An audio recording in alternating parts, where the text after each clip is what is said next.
Indonesia में एक गांव होता है जहाँ पे एक लड़की रहती है जिसका नाम रहता है नूर। नूर उस गांव की सबसे खूबसूरत लड़की होती है। नूर की खूबसूरती के चर्चे बहुत दूर दूर तक फैले होते हैं क्योंकि उस गांव में खूबसूरत लड़कियां तो और भी थी, लेकिन नूर की खूबसूरती सबसे अलग थी। एक काफ़ी वेल्दी बहुत ही अच्छे घर का रिश्ता आता है नूर के लिए, जिस लड़के का नाम होता है इब्राहिम। दोनों का रिश्ता पक्का हो जाता है और उन लोगों की शादी बहुत जल्द ही तय होती है होने के लिए। इब्राहिम के घर से नूर के लिए एक लहंगा जाता है। वो लहंगा थोड़ा अलग था, सारे कपड़ों से अलग। उसकी कारीगरी, उसकी बनावट थोड़ी अलग सी थी।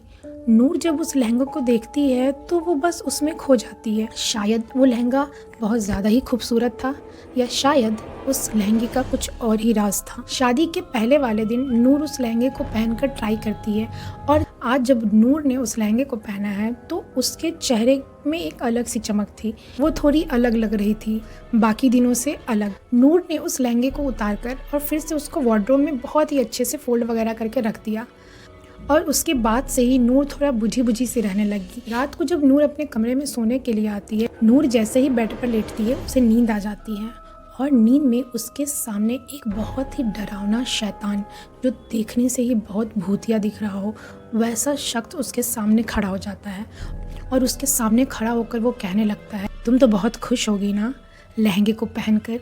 तुम्हें तो ये खुशी होगी कि तुम्हारी शादी होने वाली है।